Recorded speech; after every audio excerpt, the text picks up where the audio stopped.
some way. Oh, We'll just start, buddy. it's already started. Okay, we're on live. Let's start the show because it's already 8. It's live right now. No, I mean, let's start the show. All right, here we go.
Hey guys, welcome to cancelthisshow.com. Vic Faust, Lizzie Sparks, Pro Joe in the house. Glad you're with us. It is July 16th. Lots to get to. It is that time of the year. It is that time of life. It is that time of this generation when it comes to politics that we have never seen anything like this. And it's getting more and more every day. And that's what we cover here on Cancel This. All right. Glad you're with us once again. We're here from 8 to 10 a.m. Central every day. A little over sometimes. Monday through Friday. News headlines, politics, cancel culture, education, political interviews from all over the country, their water cooler talk, the things that are affecting your life. We appreciate you guys saying good morning. We're glad you're here. Please like, subscribe, share the show. Well, one day down, RNC's first night, pretty damn good night. I'd be curious to see how the ratings were, especially when it came because Donald Trump was there last night. He picked his VP yesterday. Kamala Harris trying to make some news, and this is another situation of why I'm telling you she is the nominee. She's going to be the nominee because of something that happened yesterday. Joe Biden, there's no way. I keep saying it, no way they can run him. No way. No freaking way. And I think something happened yesterday that also puts Kamala at the forefront of it. We also have more video from the shooting and just the despicable situation that was happening. You also have the head of the Secret Service. I mean, just a defiant little angry female. Mm-hmm, for sure. I didn't do anything wrong. I'm staying. Oh my God, the people who were there. So we'll get into that. Any other news that we're missing, you guys let us know. Anything else you want us to cover, you let us know as well. You ready to rock and roll, Lizzie? I'm ready. All good? All ready to rock? Good. Okay, remember, you can watch us on Facebook. You can watch us on Rumble. You can watch us on X and YouTube. And, of course, we go to your audio channels when the show ends. Apple, Spotify, Amazon, Google. We appreciate you guys jumping in from there as well. Okay. Where do we start? The VP pick? VP pick? Yeah, let's do it. Because I know we get people who are coming in just right now. And people are just now starting to come in, and we'll be talking about it all throughout the day. JD Vance is your guy. JD is the man. That is who Donald Trump has picked. He's like 39, 40 years old. I've heard him described as kind of like a mini Trump. Yeah, I've heard that. I've heard him described. So like Trump that described a guy that was exactly like him. Not a woman, not a Latino, not an African American. Not an Indian, not a Hispanic. You know? No, he went with the white male. He went with a white man who is from Ohio. And it's interesting because Ohio is not up for grabs. It just isn't. No. So there is a reason why Donald Trump felt like this was the best guy. Super smart dude, Yale educated. He's advanced very quickly, very young, not a ton of experience in politics. That's right. But he's certainly burst onto the scene, and he's a terrific speaker. Yeah, he really is a very good speaker, for sure. And I think from everything that I've heard is that his son, Don Jr., really pushed for him, telling his dad that even though he didn't like him at first, he's come around And they want youth in the party. Exactly what I've been saying a lot is we need to start, I don't want to use the word grooming, but we need to start training millennials to start doing the job as other people retire. Because I know I've talked to many people and they still tell me they're voting for Donald Trump, but they wish that there wasn't two old guys running. So I think it's smart to groom these younger people up to do the way that we want the new way to go now. It's not just the old stodgy Republican Party. It is the MAGA movement. He's definitely part of it. And you know what? Just like a reformed smoker, somebody that like smokes, they're like, oh, don't you smoke anymore. That's kind of like what he is. He's like an ex-Donald Trump hater. Yeah, and he ripped Donald Trump, and I saw the left trying to, and they're going to continue to go with that because he said some very hardcore things about Donald Trump. But when he said it, you're talking about 8 years ago. 8 years ago, when this guy was like 32 years old. That's right. 32, 33, young. Yes. Those sorts. And keep in mind, there were a lot of people who were still ripping Trump at that point in time. Oh, absolutely. Yeah. Yeah, he did. He called him Hitler. Oh, he called him a lot of bad names. He called him an idiot. I mean, just it goes on and on. But I think that's what they're wanting to do. I think that's what the whole RNC is about, is taking people that was not on the Trump train. And now all these people have seen what he did for 4 years, meaning Donald Trump, and then seen what Biden did for 4 years. And now all these converts are coming, and he's definitely a convert. J.D. Vance is a Trump convert. And I think that's what they're wanting now. I could see that. The other thing about it is he has a lot of energy. And you said he's younger. He's super, super smart, liked by Donald Trump Jr. And you've also got a situation that's brewing too, where he's very strong from what we just very, very strong. And you're not going to be in a situation where he's a very weak guy. Yes. And then when you have that, you go, okay, now I can see what's going on with this. And that maybe you can understand why. I like it better than Rubio. Oh, for sure. I was relieved it wasn't Rubio. There were some other people I might have picked over him because I just really didn't know J.D. Vance. But see, there again, I talked to my millennial kids and they were thrilled about it because they already knew, which I did not, knew about the Netflix show and his book called, what was it called? The Hillbilly... what was it called? His book. I don't know what it is. Yeah, it's a hillbilly. Somebody on the chat line save me here. Hillbilly something or other. It was turned into a Netflix movie. Yeah. And I haven't seen either, but my kids were. And they were like, he's the perfect pick because you've got to get us. You've got to get us millennials that are sick and tired of seeing all these old people run the country. And so every millennial that I know now were thrilled with that and had already known about his book. Effigy. I think it's Hillbilly Effigy. Yeah. The other thing is, Kamala Harris, great from the chat line, ripped Joe Biden. For sure. Big time. Those two hated each other.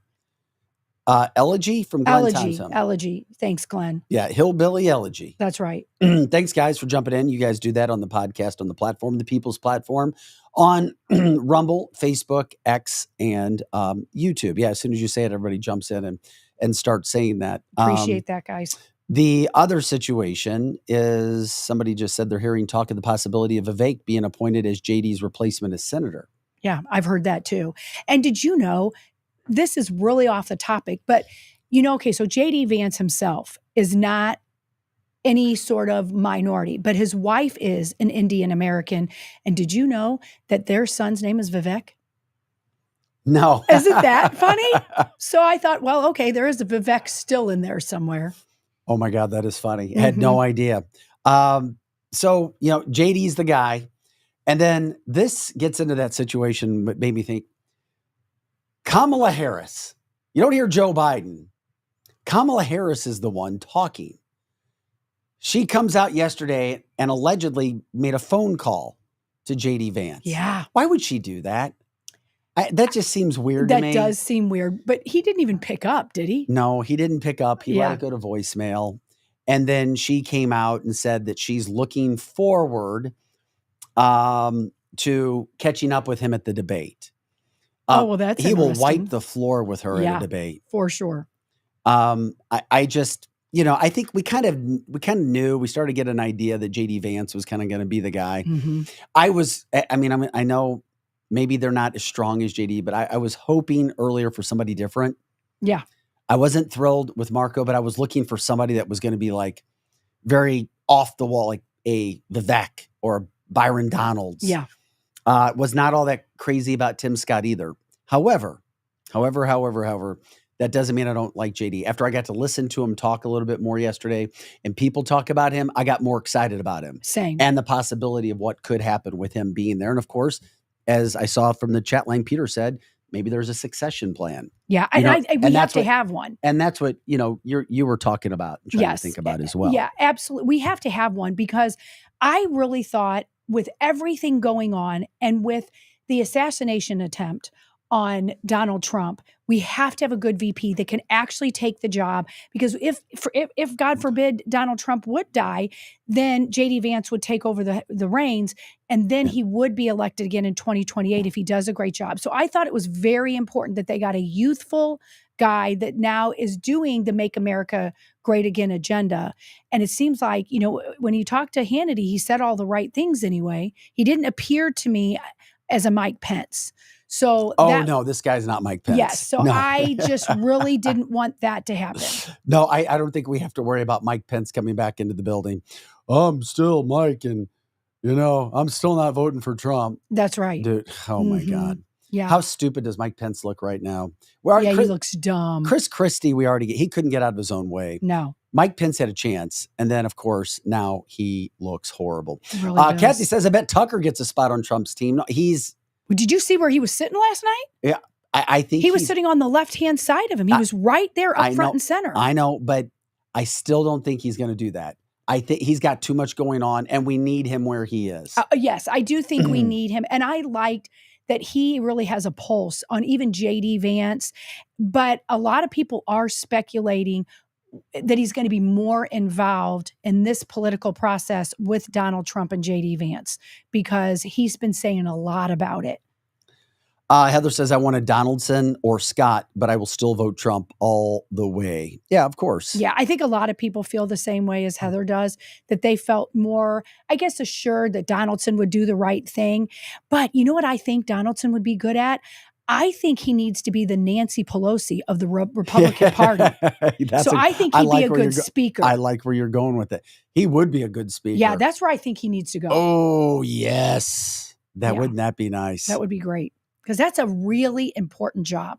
So I would like to see that happen because, and he's young too. Now he's a little older. I checked his age. I believe he's like 44 or 45. He looks a lot younger than that. But see, we're getting youth there. We're talking about the VP pick for Donald Trump. And of course, the RNC last night. Jeannie, I didn't know how to take that. I did see him being a little bit more stoic and quiet. But Jeannie says, did anyone notice how down Trump seemed last night? I think he knows who tried to off him. I am in agreement with her.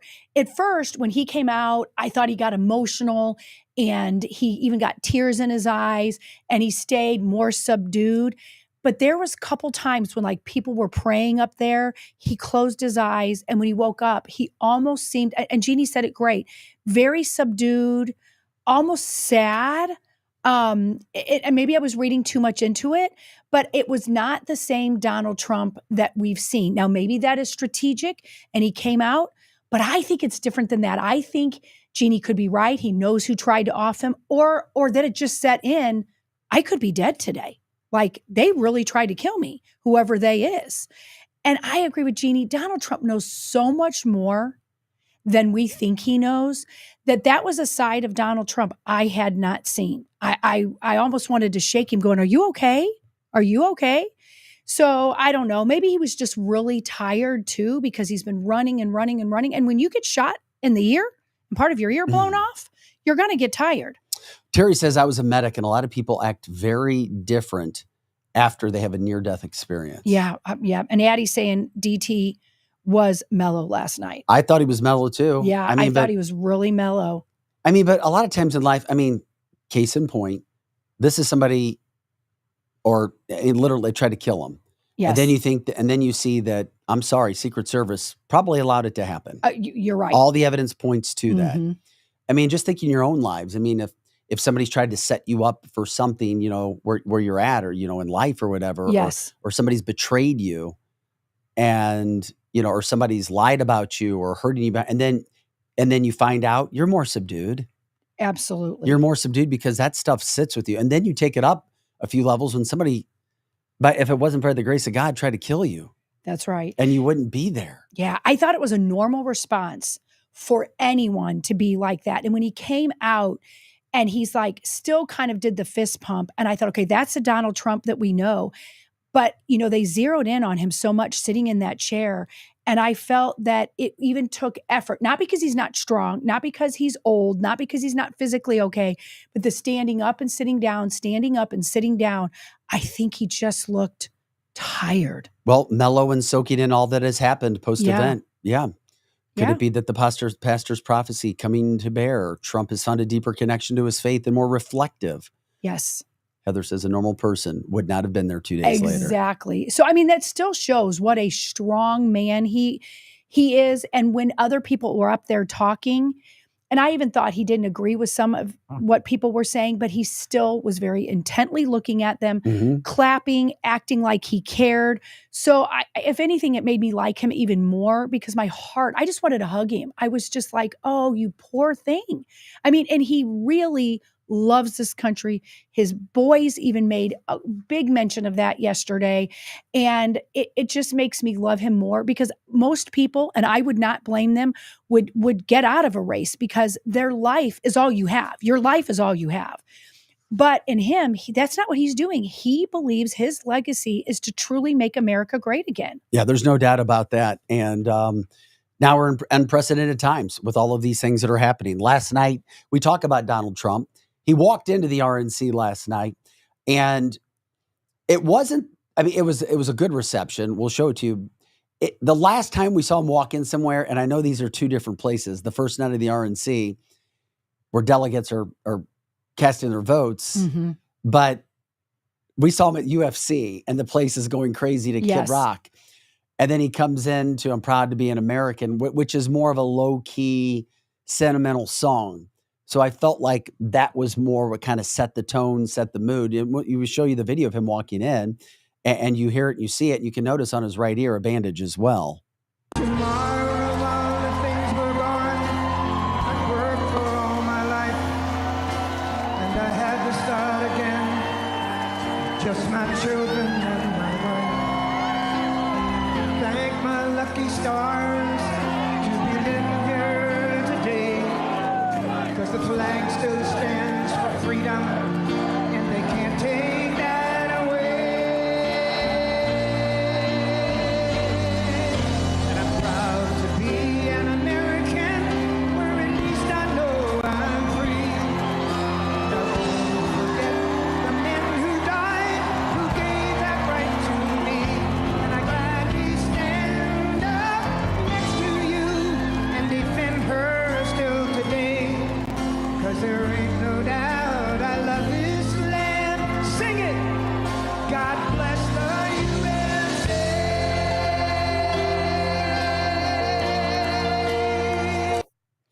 Okay, Chris says definitely a different energy between the two venues, but after the attempt on his life, do you think that song hit him differently? No doubt about it. No, goosebumps, emotional. Yes. And Lee Greenwood, who is a Trump supporter, I saw him at the inauguration.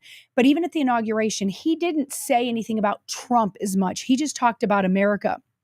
Lee Greenwood set the tone last night for talking about what a hero Donald Trump is and what he went through and the significance of the song now about Donald Trump. So he set the tone that when you looked out in the crowd, there was tears everywhere. I mean, it really was profound and absolutely a different energy. Most people on the chat line that are coming in right now talking about him definitely being mellow. Yeah. And of course, a lot of that has to do with the fact, again, he probably shouldn't have been alive unless it was an act of God. Amen. That's for sure.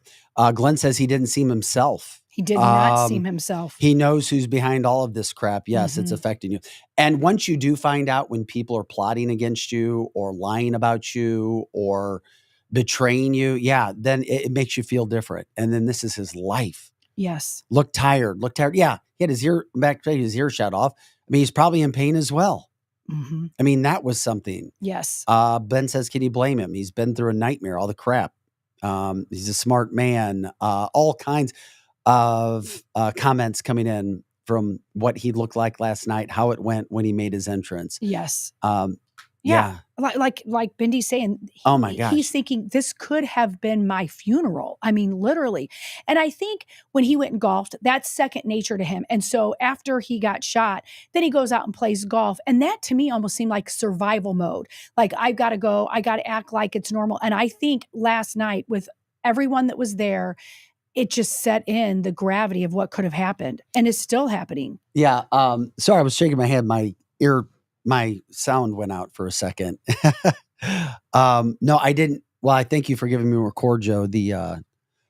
Now it's going in and out. So anyway, the other thing about that is, yeah, getting shot will somber you up. That's coming from the chat line. You betcha. Also, keep in mind if it's somebody he trusted. Yes. But at the same point in time, which we found out yesterday, is also that they took away his permanent detail team.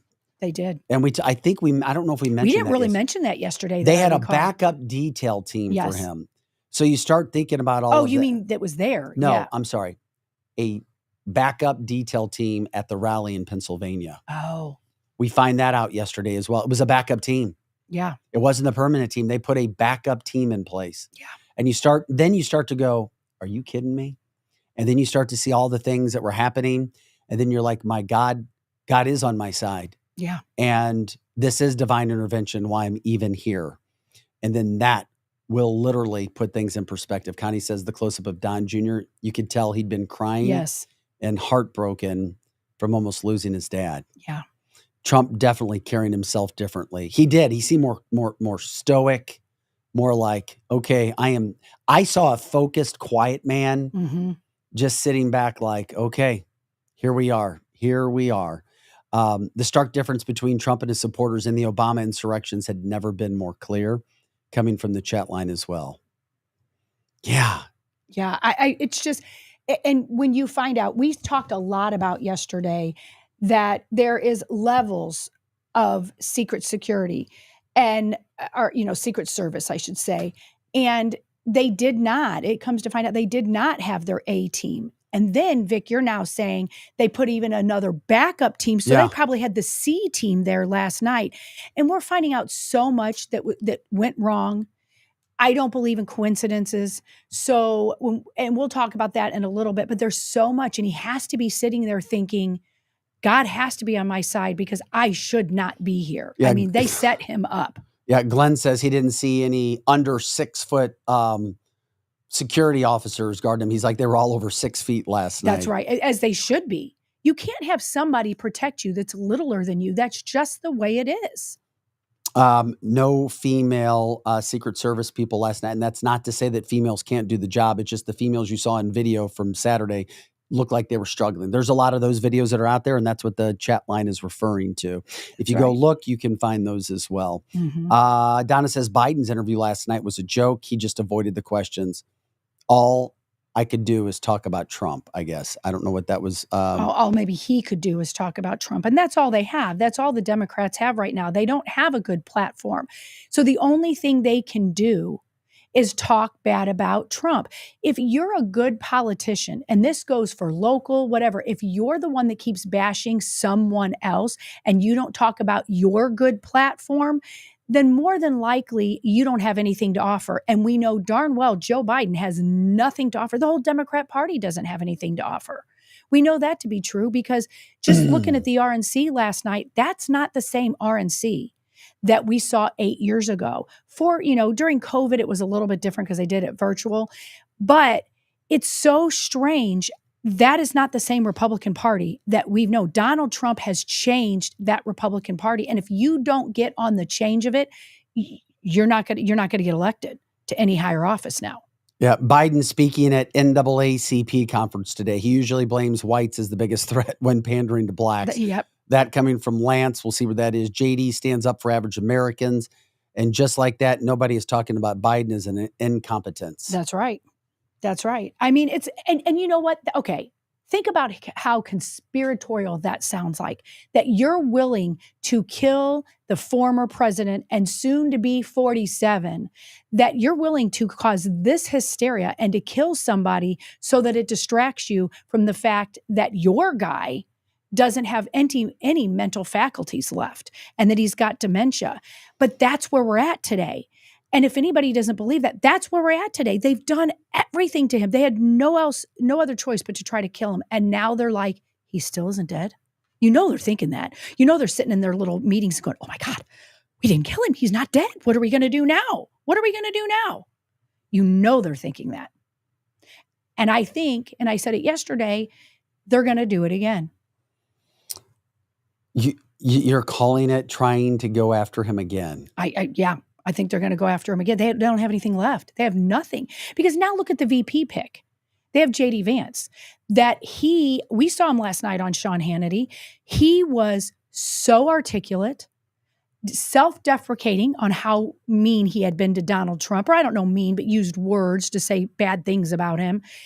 And then now he's totally behind him. And unless he's a superb actor, I really believe he's behind him.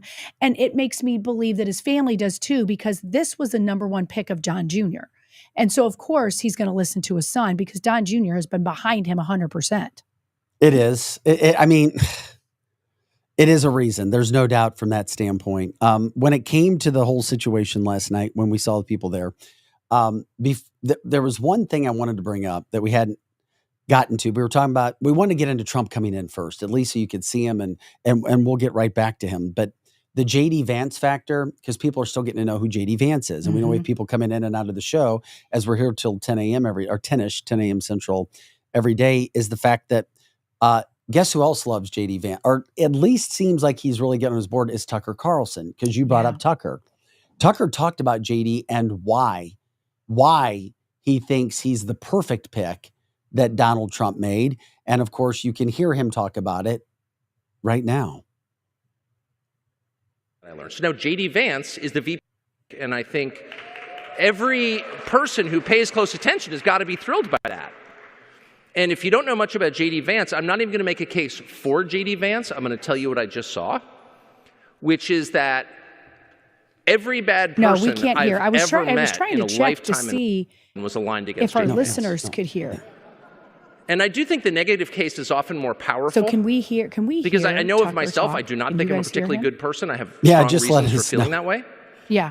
I don't always think that my side is right. What I know he's for a fact saying I have been here, wrong I many, just many want times. to see if it's the same And problem I hope as yesterday. to correct and Can be you honest guys about my hear him error. and we can't? So it's not like Oh, they I can think hear. that, I'm They can hear. always, God's always on my side. Sometimes I'm not on God's side. But I definitely know who's representing the other side. It's a lot easier to tell who the people who are only in it because they like, I don't know, killing other people in pointless wars. Like, I know who those people are. And their odor is so powerful that I can smell one when he walks in the room. And every single one of those people in a line that would extend from Milwaukee to Chicago was lined up over the last week to knife J.D. Vance. Not on personal grounds. I mean, he's a perfectly nice guy. He's like one of the only members of the Senate with a happy marriage. True. But because they thought he would be harder to manipulate and slightly less enthusiastic about killing people. That's it. That he would be an impediment to their exercising power. And boy, they went after him in a way I've just kind of never seen. Which I think happens every day in Washington. I just don't have a vantage on it because I'm far, far away and grateful to be. Okay, so you hear Tucker Carlson giving his opinion on the situation regarding JD Vance. And one of the things that I find interesting that he talks about is that the people that scare Tucker Carlson are people who hate JD Vance. Yeah. Because he wants to kill less. It's like he wants to he's more for keeping people alive and policies that are actually helping America. So Tucker Carlson's all on JD Vance. And not just because we have to believe whatever Tucker says. Nobody gives examples about what is going on. That's right. And Sophie's saying she'll never trust a Democrat that turned Republican. So Sophie may not be liking J.D. Vance then. And there are some people that are like that.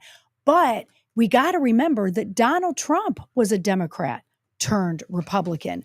I think my blue dog Democrat police officer grandfather, if he was alive today, I think he would now be a Republican.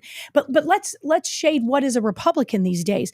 It's not the old corporate America Republican. It's now almost what a blue dog Democrat was. So I understand why people wouldn't trust somebody that once hated somebody, but if they can self-deprecate and admit where they were wrong or admit how they changed, a lot of times they're the most loyal. Yeah, Reagan was a Democrat as well. I was going to say that, Robert. Those things can happen and people can change. From the chat line, many Ohioans did not trust Trump at first, and now they're totally on the Trump train, which is what I brought up at the beginning of the show.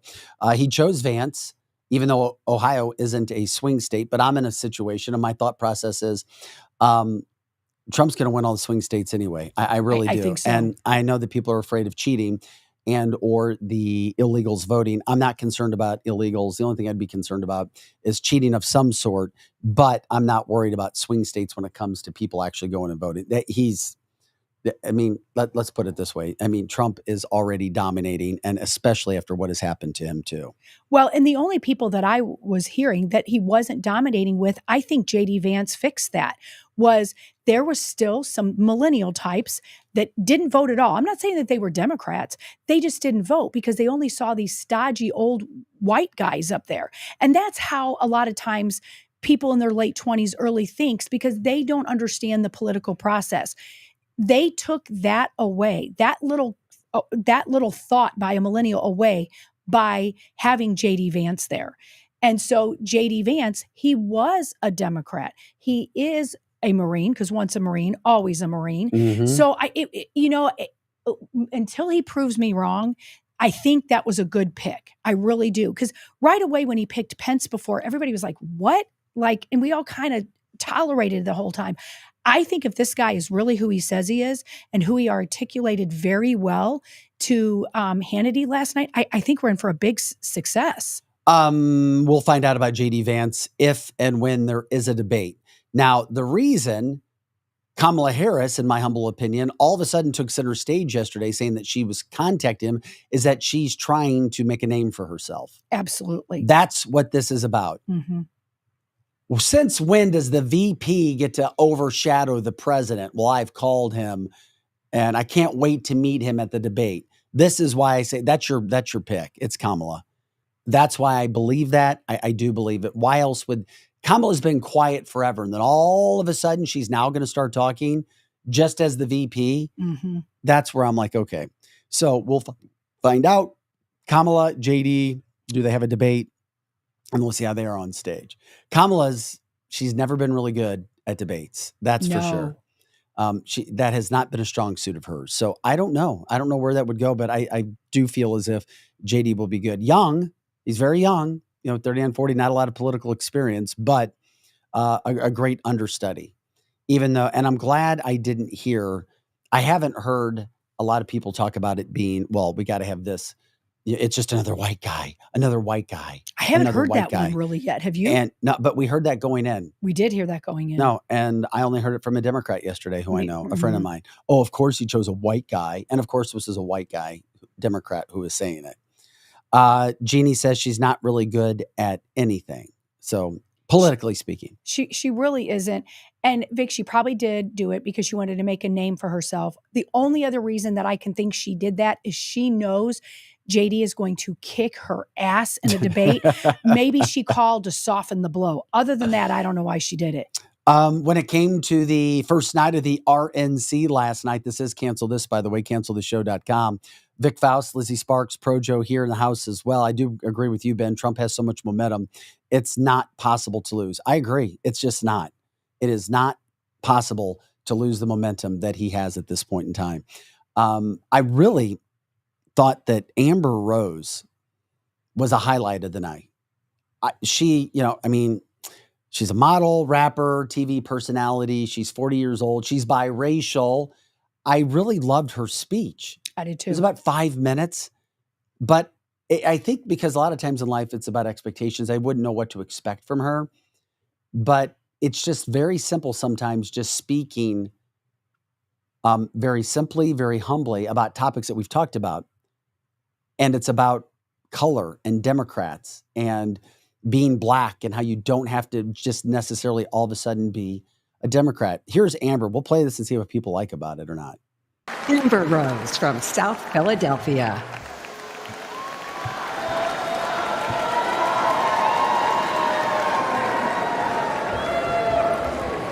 Hello, my name is Amber Rose. I'm a model and entrepreneur. Thank you. But most importantly, I'm a mother. My whole world revolves around providing for my children, keeping them safe, and giving them an opportunity for a better life. That's something that unites all American parents, whether we're Republicans, Democrats, conservatives, or liberals. We all want a better country for our children.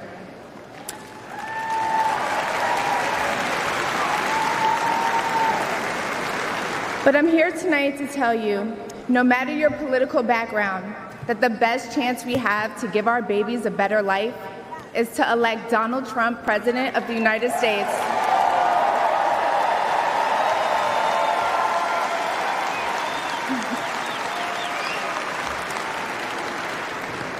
Now, you may be wondering why I'm up here telling you this. I'm no politician, and I don't want to be. But I do care about the truth. And the truth is that the media has lied to us about Donald Trump.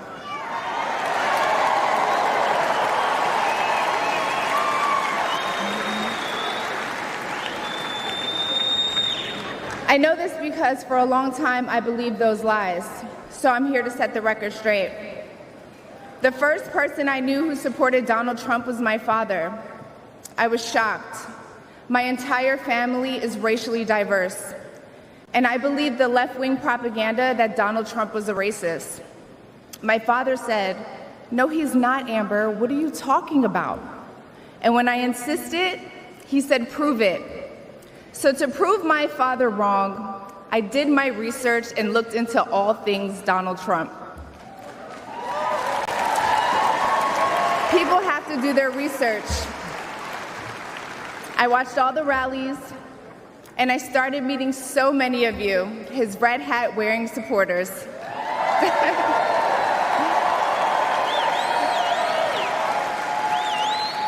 I realized Donald Trump and his supporters don't care if you're black, white, gay, or straight. It's all love.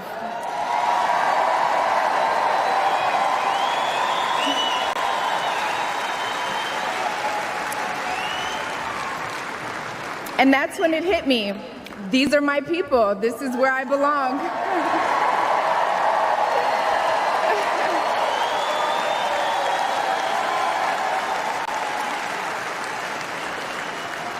So I let go of my fear of judgment, of being misunderstood, of getting attacked by the left, and I put the red hat on too. Thank you.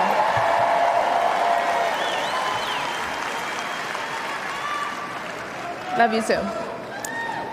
I never felt more free and more love for my country than I do now. I want to thank my father, who's in the audience tonight, for opening my eyes. He served over 20 years in the U.S. military. Thank you for your service, Dad. Where's he at? I love you, Dad. I love you.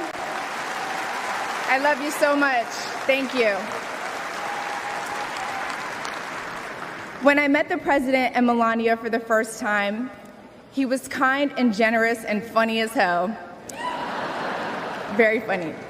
The First Lady was gracious and smart with a smile that will brighten up any room. If you're watching this tonight, you know our country is in trouble. Just like me. When you go to the store and buy food for your family, you're shocked. When you fill up your gas tank, you're pissed. I know I am.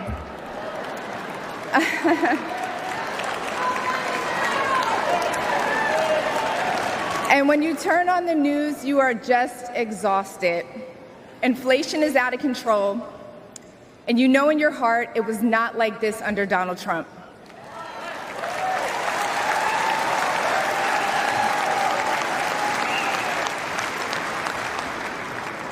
My message to you tonight comes from a humble place. The left told me to hate Trump, and even worse, to hate the other side, the people who support him. When you cut through the lies, you realize the truth. American families were better when Donald Trump was president.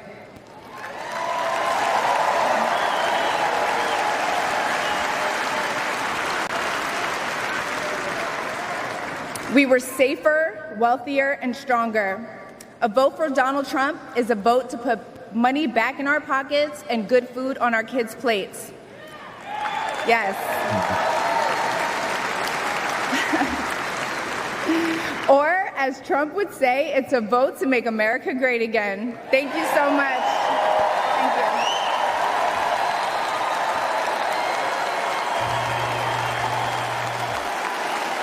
Okay, Amber Rose hitting it big. Didn't have a lot of expectations, but very simple. Sometimes very simple things said with honesty, said with heart, said with passion, Yes. clear, and you can hear the humbleness in her voice. She was spot on. I agree. I do too. And you know, Heather staying here on the chat line. Excuse me. I listened to another conservative radio show before Cancel This, and they were ripping her tattoos. Don't do that. I know, really, people. That's all you're worried about. Oh Who my gives a God. crap? She Who the was hell good. who the hell's ripping her tattoos? Well, you know what? Today I don't often do this, but today on the ride in, I had a much longer ride in because it was raining and the traffic was bad, and I was flipping through the stations too. We're about the only one not ripping her, and I'm shocked. Why? They are. You know what? This is the old stodgy 19th. Ugh. If you're ripping her, you don't have to agree with people. But if you are a true constitutionalist, she has as much right to have tattoos on her head, to be gay, straight, Buddhist, Exactly. Christian, whatever. Now, Vic and I sitting here, we're conservative Christians. Okay, we are. We're not going to lie about that. That being said, if you're a true constitutionalist, what a beautiful, beautiful story. She hated Trump. Now she likes Trump. The whole thing about the RNC was like mainly people that used to be left-wing wackos Exactly. now have converted to the right way of things. Okay, we are not the Republican Party my that our God. parents saw in the 50s or 60s or even in the 80s. We have to change. We have to change with the times. But that being said, the Constitution has never changed or shouldn't be changing. They have as much rights as we do. And you know what I love? The best part of that is she called out her daddy. Yes. I love you, Dad. So you know what? No matter what your kid is, if your kid loves you, that is huge. So guys, this proves our listeners here. This proves who they are. I too have worked on a different radio show. You too have worked on a huge news station. These people don't always understand you have to change with the times as long as it's in with the Constitution. I'm not gay.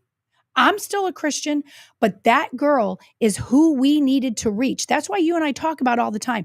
We've got to reach people who don't agree with us because we've got to get them to vote for Donald Trump. Gay, straight, green, blue, tattoos on your head, I cannot whatever. believe another St. Louis They're all doing it, conservative Vic. radio station was ripping or making. I didn't hear making anything. fun of her and JD Vance.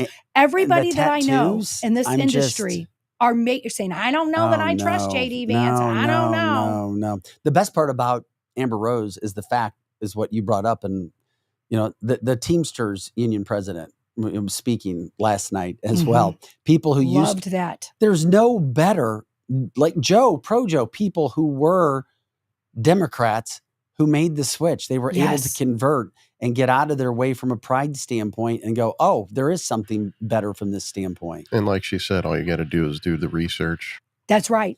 Oh, Heather Boom. says it was a Florida conservative. A Florida conservative. Thank you for that. Want to make sure. Thank you. Yeah, and she was saying it wasn't St. Louis, but because she listens all over the place because she's from Wisconsin. So thank you for clarifying that. I was flipping through all the channels on the way to work today, Sirius, local, whatever. And no one liked her that I heard. And I thought, how could you not like what she said? And they were ripping her because apparently what she used to do or what her occupation is, that's irrelevant to her vote, to be honest. That's irrelevant to her vote. We don't even need to know who she is to vote the right side of things. Yeah, from the chat line, I know a lifelong Democrat in the union. Lori says that he's now voting for Trump this time around. Yes. Yes. Oh, boy. I have YouTube on my TV. I saw them, but I was more concerned about listening to her. I get it. And there's nothing like what's not to like from Jill about her. That That speech was great. It was fantastic. It's just people being judgmental about apparently the life A she used to live. biracial former Yes. Democrat, South Philly, now pro-Trump, Love in the it. midst, model, rapper, the whole industry. Yeah, She was perfect. she was. That the RNC and the people who put together night one, very, very good. A+. Amen. A+ from that standpoint. So I wanted to make sure that we saw Amber Rose because it's great to hear somebody like that speak. I was watching last night and thinking to myself, who can really show up at the DNC and promote Joe Biden? I mean, Ashley Judd even came out over the weekend. Hardcore left Ashley Judd was ripping by and said, we got to have a new candidate.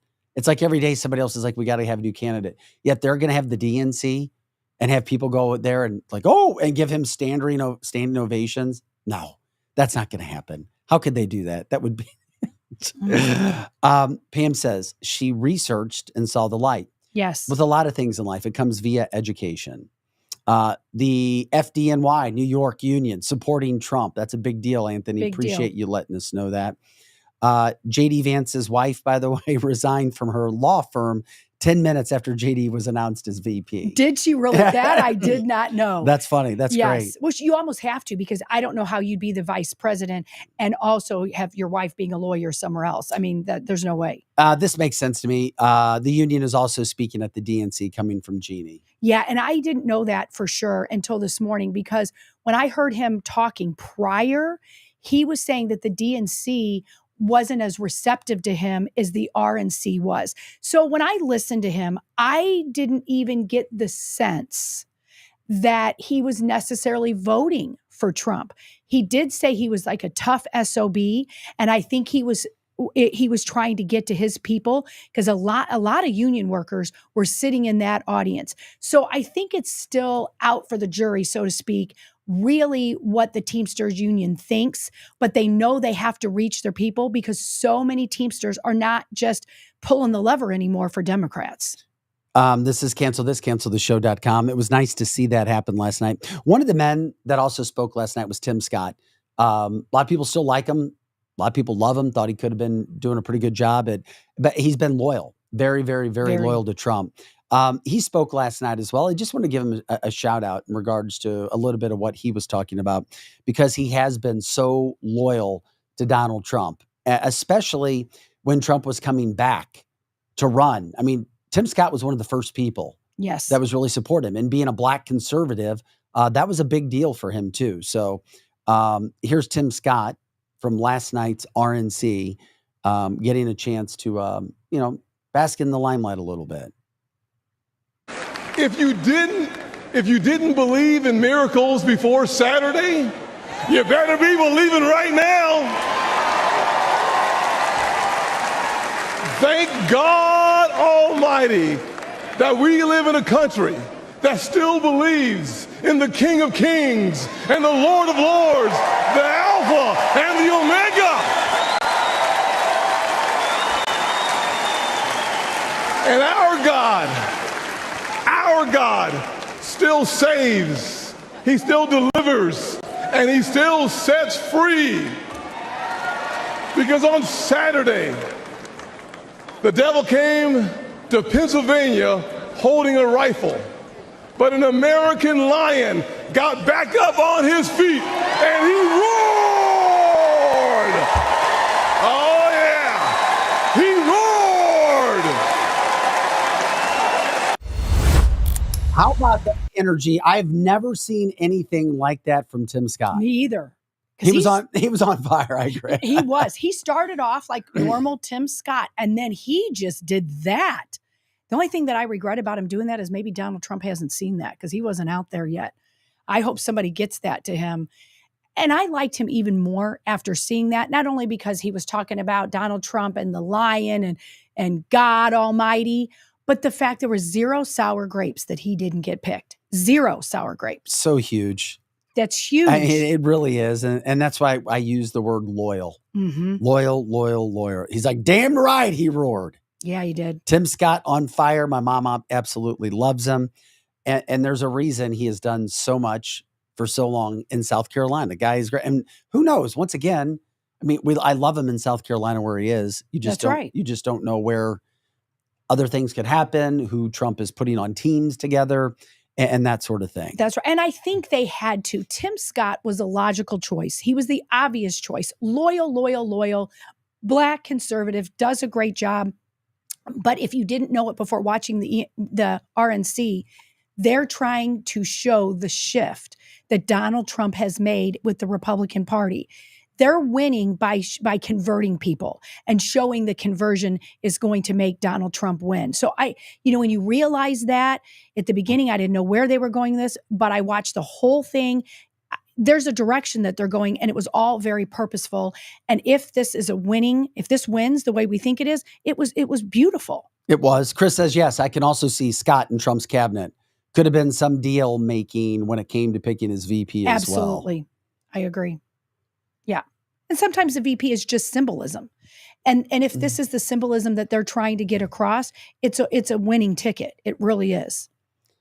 Boy, this is fun, isn't it? Right Yeah. now. And that's what I said, this whole, and I can't imagine this conservative wave right now, pre-election, being any higher, any better than what it is right now, or when it culminates on Thursday night with Trump's speech, which will be absolutely amazing. It will be. It will be absolutely amazing. Even with expectations high, it will meet it, if not beat it, and the whole energy that is there. Well, and he's saying he wants to be the great unifier. And that's why he's changing his speech on Thursday from going after Biden to unification. Last night, I saw that. Republicans have been fighting and fighting and fighting, not only just what happened at the RNC, because those are, and this, I don't mean this mean because I'm one of them, but that is Trump's sycophants. That's who was there.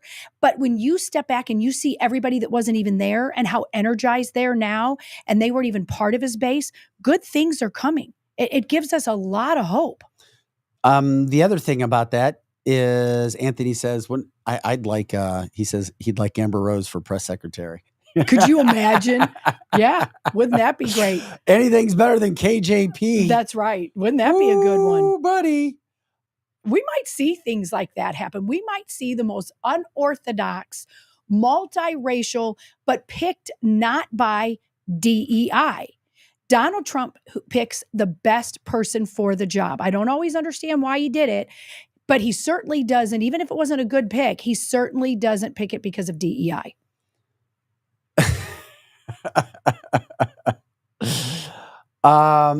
This is another interesting point that just came up. Jack Black, who's come out against Donald Trump, remember the comedian? I mean, he's had to cancel the rest of his tour because he's received intense backlash and people not paying for the tickets. Yeah. Meaning, it said the bandmate Kyle Gass said, "Don't miss Trump next time." Yeah. Wow. I mean, there you go. There were so many people, and a lot of them were educators that were saying things like, he only had one shot. Don't miss him the next time. Wish he had one more bullet. I mean, they're just saying those things that it's ridiculous. The Pence pick was a head scratcher, according to Pam, when you think back to that. It really was a head. He didn't pick him. I mean, I know he did, but he didn't. He was told, he was listening to people that were politicians that he didn't really know. And so that's the biggest problem Trump had. The biggest was he thought that he was still liked enough that he could leave Obama people there and listen to some of the people on the Democratic regime. He thought he could change them. He thought he had enough charisma. He didn't understand the devil he was dealing with. And I mean, really the devil. So he now knows that, though. So I don't think people are going to tell him who to pick that he doesn't already trust. Like J.D. Vance, they're saying the two people that picked him was Tucker Carlson and his son. Yeah, and that would make sense. Also, not that we have to go all in the Wayback Machine, but it was brought up. Mike Elam says Pence was an attempt to bring the traditional GOP in line. It was. And now we don't have to worry about that anymore. Because there is no such thing. It's been destroyed. It's been destroyed. The TNT was put in there by Trump, and then there you go. That was taken care of. Now we're on to bigger and better issues, better things that are happening right now. And of course, all of those who tried to set the traps, the challenges, everything else that we talked about yesterday with Donald Trump It's been eliminated. They are done. It is over. And now here we go as we talk about the Trump train, the express rolling down the track, and it's going as fast and as wonderful, I think, as it ever has when we talk about that. Also, guess what happened yesterday? Because of all the momentum, now Elon has come out and said that he is going to donate $45 million a month to a pro-Trump super PAC. What? $45 million Every month? a month to a pro super PAC for Trump through the election. I love that. I love that so much. I didn't even know how that's possible. But well, he has that much money. I mean, he can do it. And you know what? The left have to be screaming because they still see him as the Tesla boy. And so that green money is now going to Donald Trump. That's beautiful. Think about that. I mean, think about it. All these career politicians are just upset because there's people coming in who weren't politicians before, and they're doing their job better. That's right. Well, and that's what we need. Well, yeah. That's what we need is people. That's why, again, youth that haven't been jaded, haven't been gotten by the establishment. And, you know, I'm a very proud Missourian. And some of them, I mean, Missouri was brought up yesterday several times. It's such a... How was Missouri brought up yesterday? Well, yesterday, you know, the union guy that was there, the head of the Teamsters union, he brought up Josh Hawley as being the only one that really listened to him. And he is as conservative gets. But Josh Hawley, for anybody that knows him, and if you don't, he's a good listener. And he will work on the other side of the aisle if it's something that needs to be done. Like he had to work with Cori Bush, God forbid, to help us fix the water problem with Coldwater Creek all the way going into Weldon Spring. Now, that hasn't made him any less conservative. It's just made him a smart man that gets things done. And that's where we got to be careful, where sometimes some Republicans are so close, or I would say conservatives are so close-minded. They don't understand we have to work across the aisle to get what we want for the people. I agree. And Josh Hawley was applauded by the union guy big time yesterday. That was really great to see. And I didn't agree with everything the guy was saying. He bashed the business owners more than I thought was necessary, because you need business owners, or otherwise you have no place to work. So I thought, you know, but that was a union thing to do. But overall, I thought he did a good job. I still don't believe for 1 minute that he's automatically voting for Trump, but I love that he brought up Hawley in such a great light. It makes sense, all those things that are happening right now. Also, I think that it is interesting. Well, you brought up Missouri. So here's Eric Schmidt, U.S. Senator. Here's what Eric Schmidt had to say, because Eric... from the state of Missouri, the great state of Missouri. You got Josh Hawley, you got Eric Schmidt. When it comes to Republicans, doing some pretty damn good stuff. Sorry that there's a city congresswoman named Cori Bush who's on the opposite side of that. That's right. But here's Eric's message that he put out yesterday. Big announcement tomorrow night at the Republican National Convention. I'll be there. I'll be speaking in an effort to support President Trump to win the White House in November and to make America safe again. Make sure you tune in. Big announcement. All right. That is so great. Eric Schmidt tonight. Yeah. 2 Missouri greats are involved in this that are really good senators. That was really great to see. He'll be incredible. Glenn reminds everybody, we were talking about it, first time in RNC history that a Teamster president spoke. Yeah. And it doesn't matter that they're speaking at the DNC as well, but now they have opened it up. That's right. To the RNC as well. Lots of history-making things going on right now when it comes to Donald Trump. Hawley was voted in by the people, not the union. So, that's right. That's okay. Right. Anthony says, Wesley Bell, 2024. God, I hate saying that as a conservative, but that's what we have been left with. Yeah. Well, and Anthony, go Wesley, take out Cori Bush. That's right. And I'm glad he brought that up, because Anthony lives in the area that's his choices. And I think, and we were driving through Florissant at one of my daughter's friends, and we were showing her Wesley Bell and we were showing her Cori Bush signs. And I said, if I lived here, would be voting for Wesley Bell. And she's like, Mom, you've never voted for a Democrat in your life. I said, that would be the first time I would pull the primary ticket. Because you're not going to win in Florissant as a Democrat or as a Republican. So you have to play the game because they're playing it. So I agree, Wesley Bell, and I have no illusions he's a conservative, but he's better than Cori Bush. Oh, yeah. Oh, my God. Yeah, it's not even close. Not even close. The other thing from last night, which I thought was pretty interesting, is it was another highlight, a fun night. You had, before prayer was said, you had a man, the priest, have a little comic relief with Donald Trump. Mm-hmm.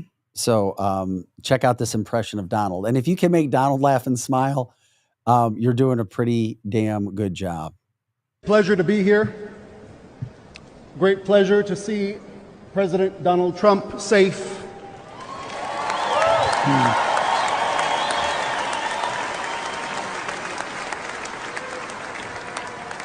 And if I may, before the benediction, give you this promise. You're going to be so blessed.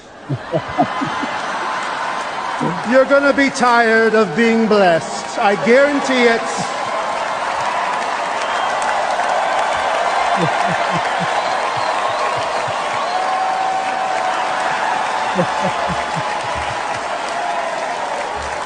Believe me. Great. It's a great pleasure to be here. Amen. Oh, believe me. And Donald Trump needed to smile last night. That was the biggest he smiled of the night. It was definitely the You're biggest. going to be blessed. Mm-hmm. So blessed. So tired of being blessed. Believe me. But that's where we saw Donald show his emotion. Like really, really, really smile. I can't remember last time I saw him smile. No. That big. I mean, it was absolutely hilarious. It was great. It was great because he's so funny himself. So to have somebody else make him laugh was great at his own expense too. That shows what a good sport he is. This is cancelthisshow.com. Quick, want to thank our sponsors, our advertisers, Complete Auto Body Repair, 5 locations throughout the St. Louis metropolitan area. Anything with your vehicle, A to Z, they get it done. They get it done fast. They get it done at a great price. I was in there just last week with a car. They took care of the tires. They took care of the spare tire. They did it all in a couple hours. It was an amazing experience. Those are the experiences that people have. Let them know you're with Cancel This when you go in, because it helps us. They know that their ads are working, that they're reaching people like you as well. Also, when it comes to any sort of personal injury situation that's happened with you, whether you've been in an accident, cars, trucks, motorcycles, anything, whether it's workers' comp, give David Gregory a call. The former state rep has written some of the laws on the record in the state of Missouri. He's licensed in 7 states as well. You can reach him at conservativeinjurylawyer.com, conservativeinjurylawyer.com. You can also give him a call at 314-619-4230. He took care of me twice. I made other phone calls. Call people, find out. But I'm telling you, at the end of the day, you've got to at least give him a call. I think you're going to be blown away by what he can do. And if you mention Cancel This, he will give up part of the percentage that he makes to make sure that you are getting more of what you're deserved. If you have a friend, a family member, loved one, make sure before you do anything, you give him a call or check him out at the conservativeinjurylawyer.com. He also takes care of freedom cases. If your rights are being violated, specifically as a conservative, maybe as well. Keep that in mind. Give Dave a call. Also, WeQuip USA, when you want to rent some items you don't want to buy, you need them quick. WeQuip USA hooks you up with people in your area, in your zip codes. You can put your own items on there, maybe make some cash on the side. It's a terrific concept. WeQuipUSA.com. They also sell spaces, all kinds of items. Check out the website. Wenty's in the Chesterfield Valley and also in Defiance. Lots of people going and having a good time, having great food and great memories. It's Wenty's. Work hard, play hard. You can catch them in Chesterfield on Chesterfield Airport Road, or you can catch them in Defiance, as we talk about as well, in downtown Defiance, out in wine country, literally right there on South Highway 94, right in the middle of town. Also, Rockwood Charcoal, the best charcoal you're going to find in America. It's made right here in Missouri. Jonathan Heslip and his crew, he's also a strong conservative, out doing what he can to promote. If you're going to do charcoal, do Rockwood. As he says, you have the best charcoal because it breaks apart in your hand. There's no additives, none of that extra stuff that you want burning and get into your food. Only the natural stuff that comes from the best wood you can make charcoal from right here in the state of Missouri. And if you're talking about good, you got to talk about Capriati's brand new sandwich shop. If you haven't checked it out, they've got one in Rock Hill. They will be growing. I've eaten 5 of the sandwiches and they are all different, all great. They have a massive catering situation that they can help you out with as well. Rock Hill on Manchester Road. It's called Capriati's. You want to talk about, they've got a sandwich that's a Thanksgiving Day sandwich. I can't even begin to describe it. It is absolutely amazing. Their cheesesteaks, some of the best. Jonathan was perfectly happy being a successful businessman, and he had a Capriati sandwich in Las Vegas, and he's like, I got to bring this to St. Louis. That's how big of a deal it was. He's like, I'm going to reinvest all my money because Capriati's is something that St. Louis is going to love. When you go there, check them out. Tell them you appreciate them advertising with cancelthisshow.com. I'm Vic Faust, Lizzie Sparks, Projo here in the house as well. We are Cancel This here Monday through Friday from about 8 to 10 a.m. Central, talking all things politics, all things Donald Trump, things that affect you and your life, the truth, the facts before the feelings, and then when it comes to the cancel culture education, which we have started the show to hopefully break some of that stuff down. And we start to see some of that happening in our country, which is great when it comes to just being good enough for who you are. It doesn't matter where you come from. It doesn't matter the color of your skin. It matters about what you can bring to the table. And of course, it's a big week. The RNC in high stride right now, riding a high wave.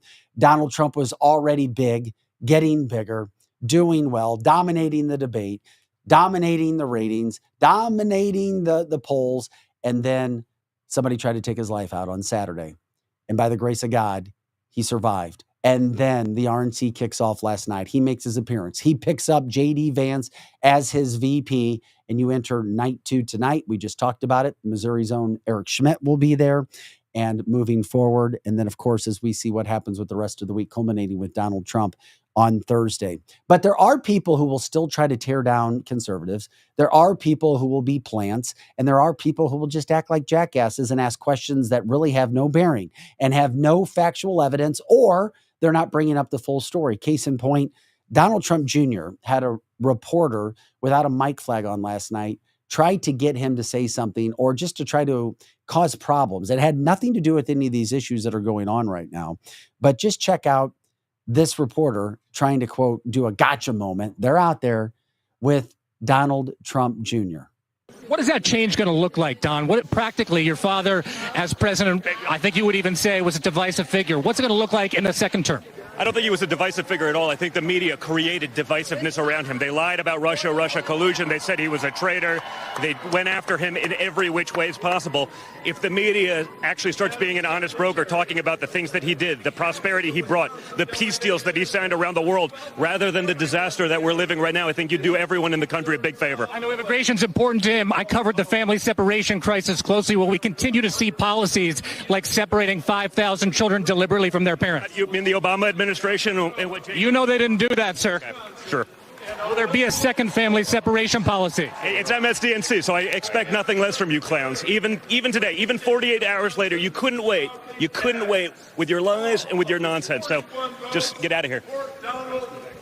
What is that change going to look like, Don? What practically? He is. Donald Trump Jr., very good, Don I thought Jr. he was great. Way to put that asshole reporter in his place. Yeah. Because all he's trying to be is divisive. Mm-hmm. And he's trying to stick you with whatever he can. Yeah. Even with the terminology. And there's a way to ask questions as well. And he was wrong. He didn't bring up what Obama did. No, and he was like, and you know you're wrong. Last night I was flipping through the channels, between the coverage of Newsmax, Fox, and then NBC was carrying it too. And they were similar to MSNBC because they would be like talking to someone saying, your president, your RNC, meaning that they were Democrats. So, I mean, that shouldn't surprise us one bit that they came, no class, only come less than 48 hours after Donald Trump already. But that just shows they are clowns. Total clowns. Clowns. Mm-hmm. So you see what the RNC is doing. It's a strong showing. It's going to get bigger and better. Kristi Noem, by the way, spoke last night too. She was good. It's just interesting how things change fast for her. I love her as a governor, and I'm glad she's still continuing to kick butt, and she's a strong supporter of Donald Trump. But hide your dogs. And stop it. Hide your dogs. Lizzie, I can't help it. I can't help it. Stop it. Mm-hmm. Yeah. Hide your little pooch. So you got to know the full story with all of that. Come on, Lizzie. Other highlights from the night, feel free to bring it out. But the one thing is for sure is that Donald Trump continues to roll through. And even the left media they're struggling. They're fumbling and bumbling, trying to find something that they can talk about to go after the RNC or Donald Trump. But there's nothing. There's just nothing there to do it right now. There's nothing to go after Democrats. Our Democrats have nothing to go after Republicans right now. So looking for the ratings, trying to see all the other things that are happening, talking about Donald Trump and everything that he has been dealing with and how he is really, and I mean, really appeared to many of our viewers and listeners today as a changed man after his life was literally spared. And it just makes it emotional to watch him. Mm-hmm. No doubt about watching Donald Trump and how he has changed. Yeah, it was pretty obvious last night. One thing that I wanted, we'll switch away just a little bit from what happened in the first night, but going back to what happened to him on Saturday. Yeah. First of all, I give credit to Joe Biden that Lester Holt did an interview with him, because Joe Biden last week, Lizzie brought it up yesterday, literally said there was a bullseye. Mm-hmm. Well, he did an interview with Lester Holt about this. So we wanted to show it just so he admitted that he should not, I repeat, should not have said what he said about a bullseye, because people were asking us yesterday on the show about this. Well, let's talk about the conversation this has started, and it's really about language, what we say out loud and the consequences of those. You called your opponent an existential threat on a call a week ago. You said it's time to put Trump in the bullseye. There's some dispute about the context, but I think you appreciate that. I didn't say crosshairs. I was talking about focus on. Look, the truth of the matter was, what I guess I was talking about at the time was, there was very little focus on Trump's agenda. Yeah, the term is bullseye. It was a mistake to use the word. I didn't say crosshairs. I meant bullseye. I meant focus on him. Focus on what he's doing.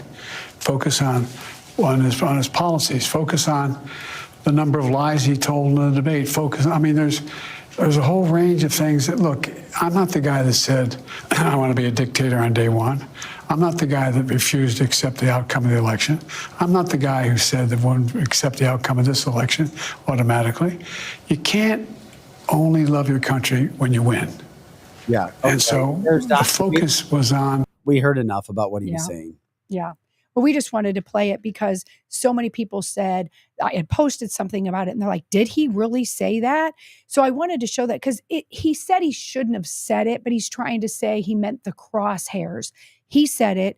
He not only said that Donald Trump is a threat to democracy, he also said he's worse now than he's ever been to the threat to democracy, which, dumbass, we're a constitutional republic, but whatever, whatever.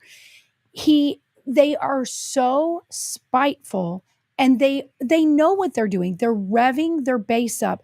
And when you rev up people, and that's all they do. We've showed clips in the past and montages of them, of so many people saying things that they should do bodily harm to Trump's supporters and Donald Trump.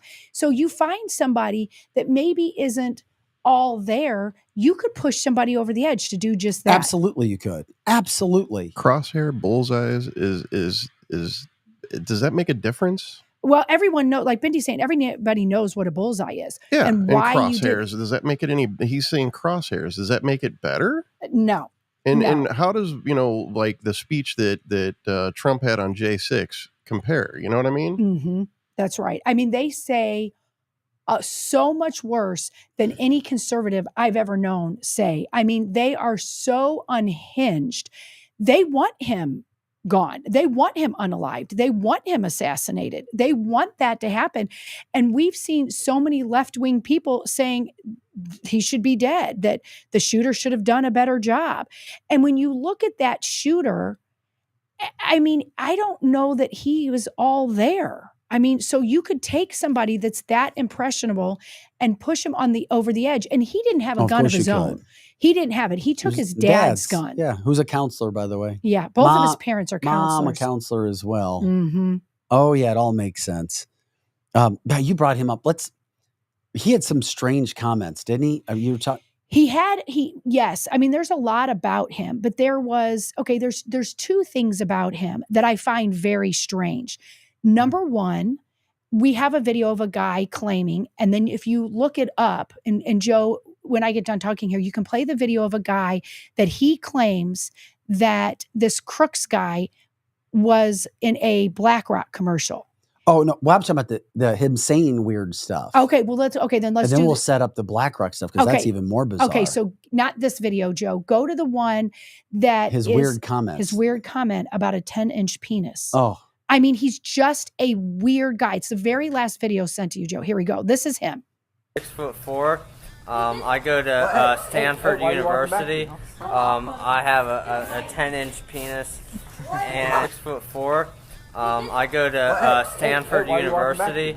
I have a 10-inch penis. Yeah, okay. That's our shooter, guys. And the only reason why I wanted to show that particular clip was he says he goes to Stanford. So he was one of Stanford's finest. And he's talking about how he has a 10-inch penis. Okay, the reason why that's significant is you can tell he's not right. I'm not saying he's not smart, but there's something emotionally off about him. So why is it him and so many of these school shooters that we see, they're all alike? They're all alike. You push people like that over the edge. Yeah, it can happen. Fall guys being called, and we are no 20-year-old with no real experience. That's right. Is going to be able to elude police and Secret Service and that's right, and be able to take out the president within 130 yards. No. Give me an effing break. That's right. Another interesting thing, Bindi says, and I do know this for a fact because I was told this as well. She didn't want to offend anyone, but she said there are many messed up people who become counselors. Interesting psychology about that. That is. Or get into the fields of psychology. That's right. Because they've had it themselves. They've had issues. And now that, so it makes you wonder. I would love to interview both the parents that are counselors, to Bindi's point, that they may be those people too, that were not all there. And then they become counselors and create this child. Maybe he wasn't born that way, but I mean, that says a lot. I mean, it really does. You're not talking about the average Joe family here. They're counselors. Their kid went to Stanford. He talks about 10-inch penises. And the people that were videoing it were making fun of him. They've got the peace sign above his head or whatever that is, and like, that's right. And Greg says he sounds like an evil Rain Man. It's scary looking at that guy and to think that he was allowed to do that. Right. And for 26 minutes, Vic, it wasn't like people saw him. First people thought they saw him for 2 or 3 minutes. It's reported that now 26 minutes. Yeah, you can show video of it again too, Joe, if we sent that to you. I can't remember what we did. We did. We sent a video, and it was just a video of showing what was going on that day. That there's so many bystanders reporting that they saw him, that he was up on the roof. Here's one right here. Roof, look. There he is right there. Right there, see him? He's laying down.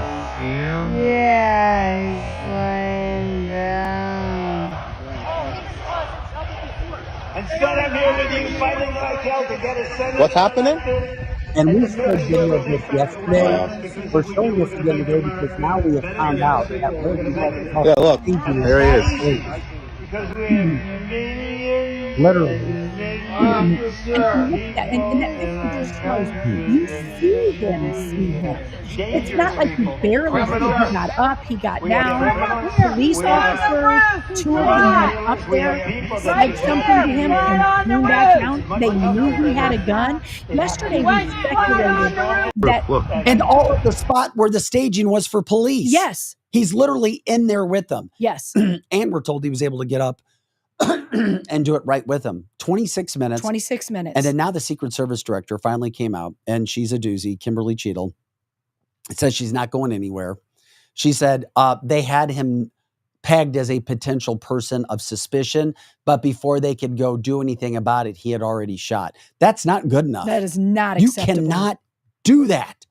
This is the former president leading, probably going to be president, and that's your excuse. We had him pegged, but we couldn't quite get there. She says the buck stops with her. If the buck stops with you, then you have to resign. That you have to resign. Only God saved the man's life. Talking about Donald Trump. It wasn't you. It was a backup Secret Service detail that you had, not his permanent detail. No. And you're saying the buck stops with you. If the buck stops with you, you must back off. And they got to get somebody there, because how can people trust what you're doing, what you're overseeing? Literally said that they knew about him for over 20 minutes. Yes. And nothing, the decision was never made to do anything about it. Yeah. And he had a gun in plain sight. I mean, people saw it. And that video that we played several yesterday. You could go on X and find countless people. We're not talking about 2 or 3. We're talking 10, 11, 12 or more people that have different versions of this very same thing. They saw him. They were calling it to both security or the Secret Service and to the police. And no one did anything, but a couple police went up and then they came down. And people are screaming, they see them. And there's one video that somebody knows him and was saying the word Ross. And I keep saying that because some girl screaming, Ross, what are you doing up there, Ross? And then at the end of the video, she goes, Crooks. So people, I don't know who this Ross is. And I don't know, we know who Crooks is. People were aware this going on for such a long time. And as Vic said, this was a staging area for the police, for the local police. And you know what? But even if the local police screwed up, say they were just incompetent and they weren't in on this, the Secret Service are still responsible for the local police when there is a police officer or someone of that magnitude. It's still their job. A cop did say that they had him in sights. You're correct, Chris. When he was told to stand down by Secret Service because they had the authority. They were doing what they were doing. So, correct. That's what you saw happen. Yeah, a local police officer was told to stand down. And then the Kim Cheadle she's not resigning yet. I don't know how. That you want to talk about, we've talked about the CIA, the FBI, and all the issues we've had, the DOJ, just all of the poor decision makings that we've had in the last 3.5 years to 4 years under Joe Biden. Secret Service now gets added, probably the worst of what they've had. Yet this woman is still there. Why is anybody forcing her to resign? And she hasn't really had to have her, quote, press conference yet.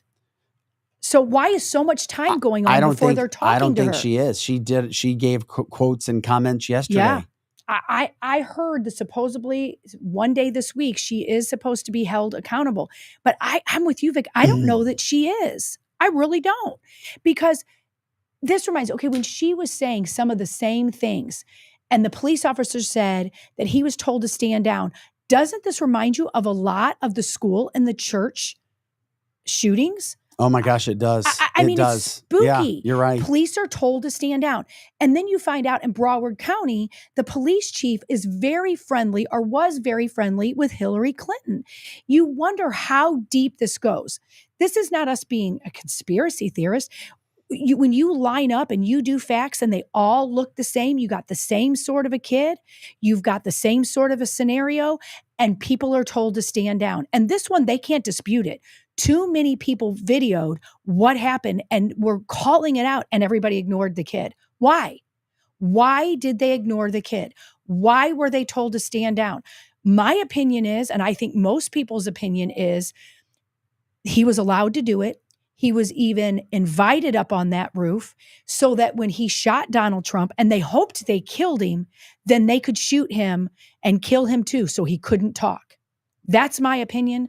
I'm not saying that's fact, but none of the rest of this makes any sense to me. You would think that if this was actually a setup, this is the only thing that makes me think that it wasn't, this was just some random maybe, is they would have trained somebody to do that and not miss. You know what I mean? Like, you would think so, but I think these people are very careless, Joe. They are so angry and that they just have to find the mental kid to do it. Because if they found a normal 20-year-old, they would be telling people and they wouldn't do it. They wouldn't kill somebody. So all these school shootings has a mentally ill person that is doing it because you can talk them into anything. And people that allow it to happen. And people that allow it to happen. You would at least think that they would have made sure that he was a good shot before they put him up there, you know? You would think, but it's not that far.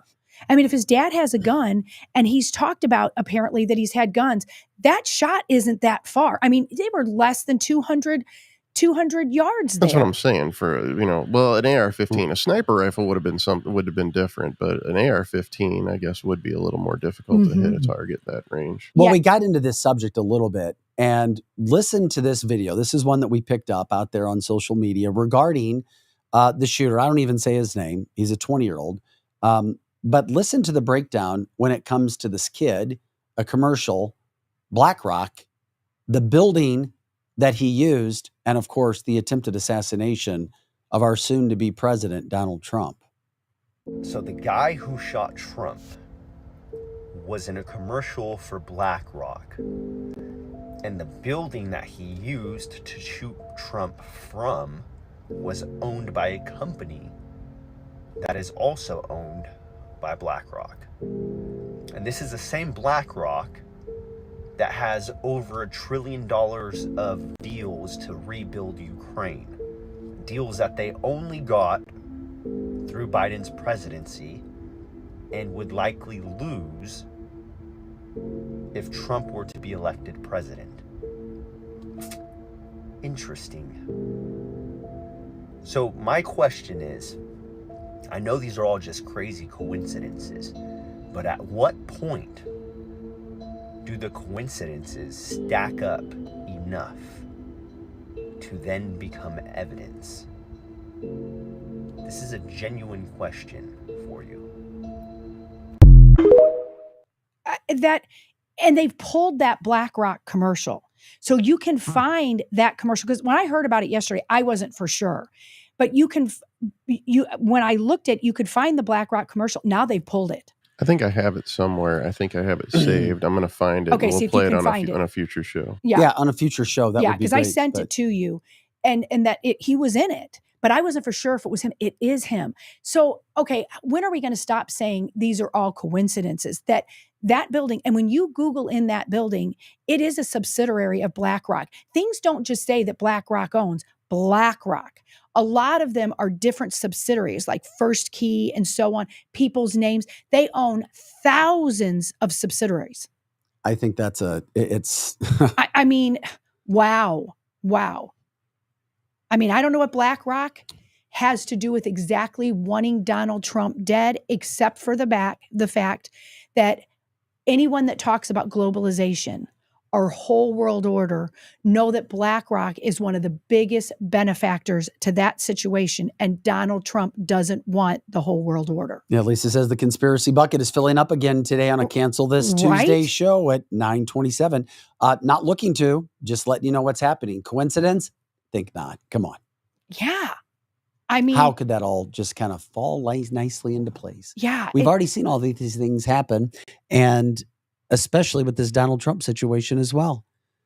I'm not shocked by anything anymore either, Donna. You know, Jeannie brings up a good point. Boycott BlackRock. However, how do you do that? They It's have really their hard. hands in so many pockets I don't know how that you cannot touch them. No, you can't.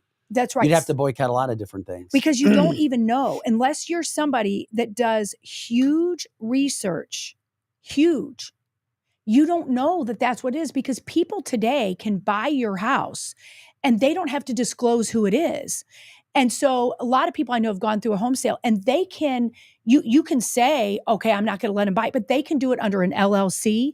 They can do it, is a lot of politicians do that. They put it under a trust or something, and you can deny taking it. They have $2 trillion in assets. They do. They can hide the fact they're buying your house. They have everything to do, according to Jill, with him needing to be unalived. Yes. They want their own stock exchange. That's right. Yeah. And Jill says you can't boycott BlackRock, which is what I just said. You can't. Mm-hmm. It's impossible because they are everywhere. That's right. Robert says BlackRock owns about 4% of every company on the planet. Every company on the planet. That's a big percentage when you think of everyone. And if you dig and you speculate and you look, you'll find that out for yourself. Like you will see, and we've talked about this on the show before, crap. A lot of real estate in your very own neighborhood across the United States has a BlackRock subsidiary. Why do you think there's so many rentals now? And when you can find out who owns that house, but it takes you a second to find out if that is one of the subsidiaries of BlackRock's, because they have so many names. So it is not far-fetched to believe that that building that this Crooks guy was on was owned by BlackRock. I mean, it's not far-fetched to believe it. And why was he in a BlackRock commercial? Why? And why did they pull it? Why did they pull it? I mean, it's sad that we're saying this, but at least now the one thing our mainstream media is doing, and almost all of them are doing that, is speculating how weird this is. I don't think they're deep diving like podcasts like we are, because I don't think they want to know the answer, to be honest. But it's a lot of them are at least admitting the Secret Service is dead wrong in this. Yeah, the Secret Service also said, for your question, Sherry, why wasn't there a sniper on the water tower? Because they said they just decided to not have one there or on the actual rooftop where the shooter was. Because they said it was outside of the perimeter. Yeah. Outside. What? Yeah. That was their exact outside words. of a 130-yard perimeter. What? Okay. And if you, and most of you have probably seen this by now, and if you haven't, and you pull this up, that was not a large crowd, Vic. Most of the time, it wasn't. these are ginormous. This was one, I would say, just a couple thousand. We're not talking about the big stadiums of 10, 20, 30,000. This was a small group. There is no reason that was not covered. None. It wasn't, they had enough resources. Yesterday, I thought maybe they didn't. This was such a small crowd. There was no reason there wasn't enough police protection there too. This was on purpose because they knew this was a weak venue. They knew it. And Jill, if you have time and you want to do that deep dive into the BR, you let us know. Yes. And we will move forward with that as well. Please Hit for the win, miss for the message. Yes. They definitely dodged a bullet. That coming from the chat line as well. Mm-hmm. I believe the commercial, this coming from Paul, had to do with a teacher teaching a class, and and his pension. I lost it. The comment went out of my sight. Dang, guys. In the pension for who? I lost the comment went out of there. Okay. Anyway. Oh, here it is. It says, I believe the commercial had to do with a teacher teaching a class and his pension and how it's managed by the investment companies. Why that kid was in there other than he was a student in there. And you know what? Think about this. Talk about speculating. Okay, so commercials take a little while to perform. And if this was a teacher, the people at BlackRock knew this kid was simple. He might have been sitting there talking about his 10-inch penis even there and thought, that's our guy. That's our guy. That's not far-fetched. They saw who he was. And because all these shooters are that guy. They're just like him. It does appear to be that way, doesn't it? They go out and get that. They find what they need to find. A sharpshooter sniper claims the Secret Service knows months before and prepares for every presidential event. Yes. Because these rallies are put out months in advance. So for them to fall short, that of course she should be fired. I mean, somebody on the chat line was talking about Dan Bongino did a complete breakdown of how bad this was, and she should be fired. And if they keep her, they're just trying to cover their own ass somehow because they know there's no other reason they'd keep her. But who's to know? Maybe behind closed doors, they are talking about the best way to get rid of her, and they just haven't done it yet. They will. And you're concerned about where it moves forward from that standpoint. I just, like I said, because everybody knows now, my God, I could not imagine another attempt. I just could. And now you're prepared for it now. Yeah. Aren't you? Yeah. Aren't you? His team, whatever. Now you can't trust anybody but your own people. You just can't deal with any of that anymore. No. You just can't. You can't. No. You can't even take a slight chance. Which is why we talked about at the beginning of the show, and I know that we have different people who come in at different times, why we focus so hard on what Donald Trump's opinion, what he looked like last night, our viewers and listeners' opinions of what he seemed and his stoic images and how he came out to him proud to be an American, and Lee Greenwood, and just very kind of, I don't want to say somber because he did have some emotional, but very, very emotional last night. And speaking of emotional, check out this video. I came across this yesterday. Somebody did this for Donald Trump over the years. Look at this video. This gave me chills, that's for sure. I'm going to look you in the eyes, and I'm going to tell you the future. It's an American story, and that's why Americans are going to love it. People are going to build you up. God, are they going to? Because when you're great and new, we love you. Man, we'll build you into something that doesn't even exist. You're gonna change the fucking world. But you know what? Once they've built you as high as they possibly can, they're gonna tear you back down. It's the most predictable pattern. We build you into something that doesn't exist, and that means you have to try to be that thing. All day, every day. That's how it works. And we do it again, and again, and again. And I'm gonna tell you the truth. You're gonna be attacked, betrayed, exposed, and humiliated. And you'll survive that. A lot of people can climb that mountain. It's the way down that breaks them. Because that's the moment when you are truly alone. And what will you do then? Can you summon the will to fight on through all the pain and rise again? That will be the defining question of your life. And I think you already know the answer. And that's why we're all here. A shoe is just a shoe. Until somebody steps into it. Then it has meaning. The rest of us just want a chance to touch that greatness. And we need you in these shoes, not so you have meaning in your life, but so that we have meaning in ours. Everyone will be forgotten as soon as our time here is up. Except for you. You're gonna be remembered forever. Because some things are eternal. And your story is gonna make us fight and never give up.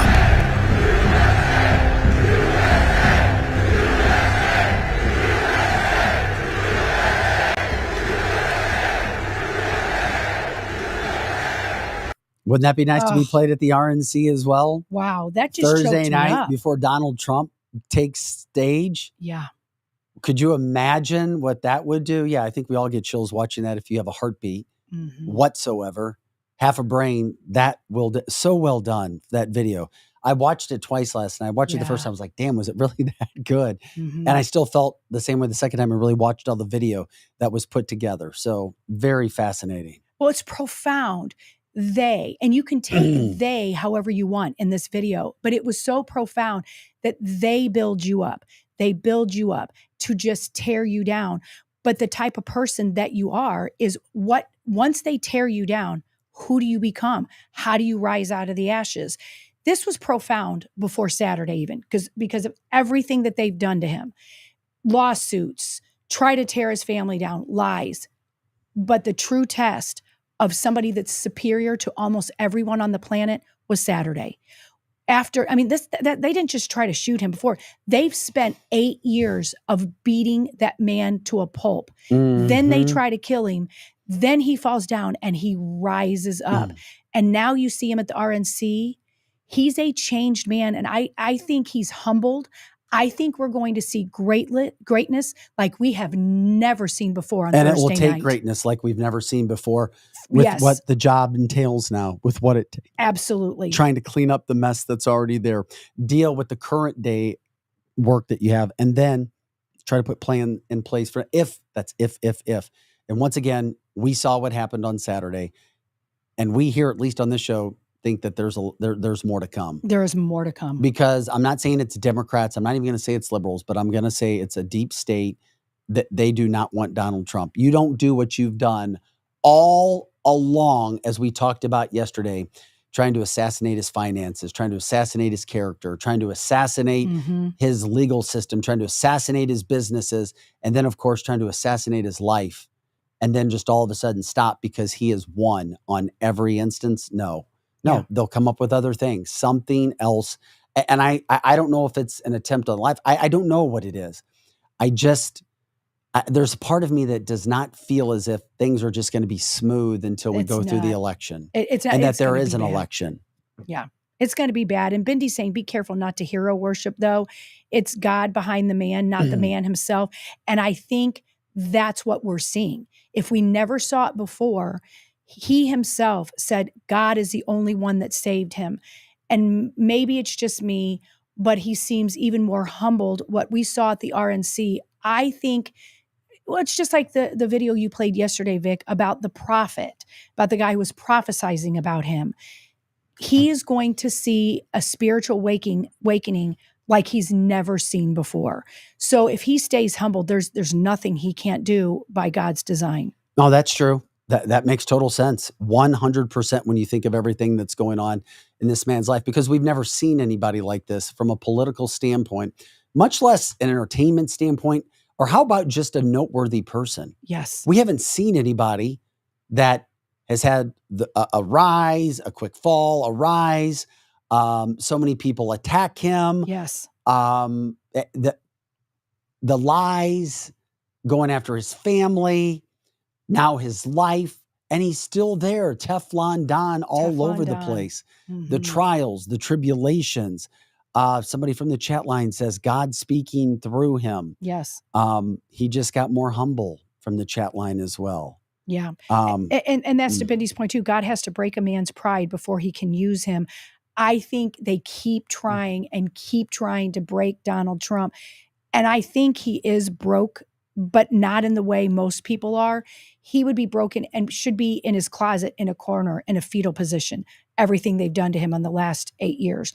I have even before this, seen a man that's much more humbled. So I think the greatness of him is just even starting to begin. Well, scripture even speaks to it pretty definite from stories Mhm. and from passage that God, if he's got something great for you, will break a man or a woman Yes, before they can use them.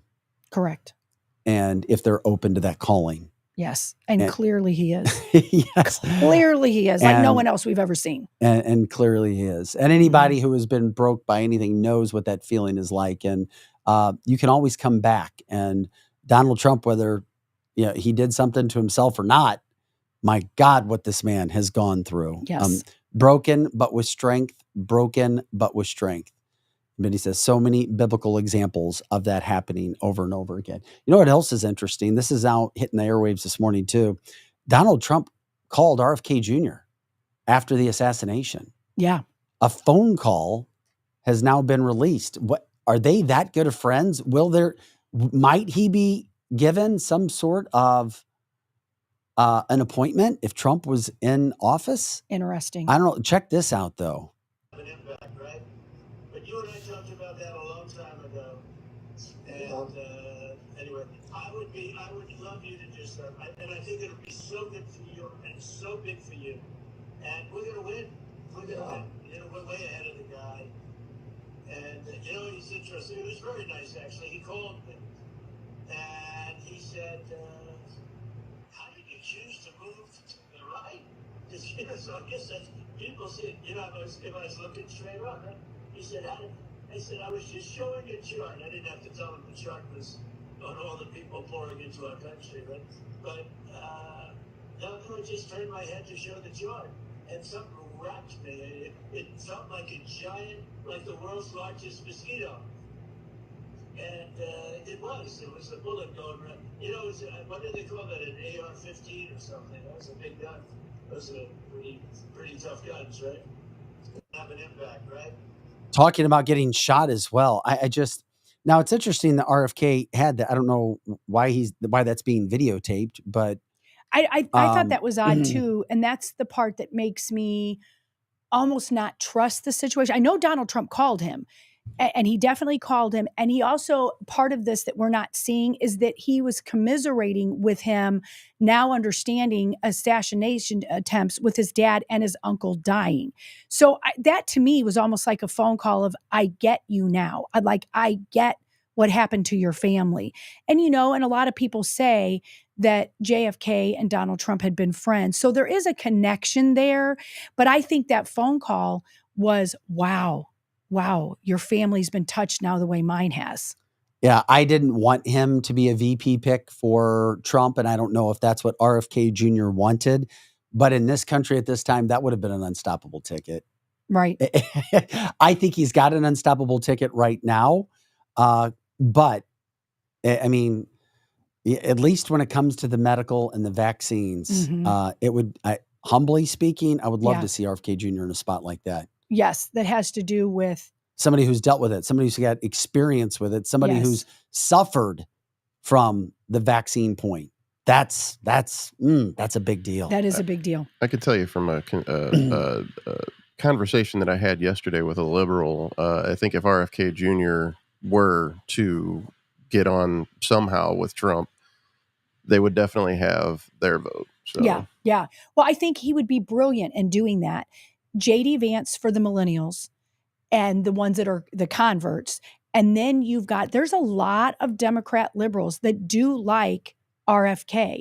And I could see now why he would want to have him, but he'd have to be very limited and be very cautious with him, because I'm not sure, as much as I like what he did and what he said about COVID. He's a hardcore liberal. He is. I don't know that I trust him to do that. But the only thing he went against his hardcore liberalism in is the vaccines. So that's right. That's why I would trust him on because of that. Yes. Yes. So if you could just put him maybe in the spot of what Mike Pence was going to do and didn't do, that might be a good choice. But why can't I get, maybe this is just me, the skeptic all the time when it comes to politics. Why was that recorded? Unless because that's Donald Trump and it's great. Maybe I would record it too. I don't know. Maybe I would have been David, Vic, somebody record. Donald Trump's talking to me. But then why is it released? Somebody released that. Why? That's just, I don't know.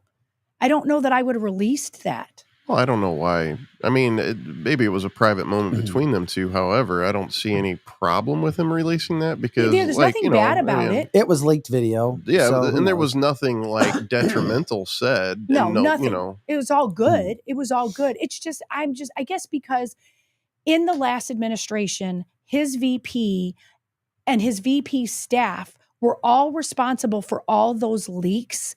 I'm just leery about him having anyone now with him that leaks anything. That's screaming to me. You already leaked something. You already did. Yeah. That's my issue because it took a long time to figure out who was doing all those leaks.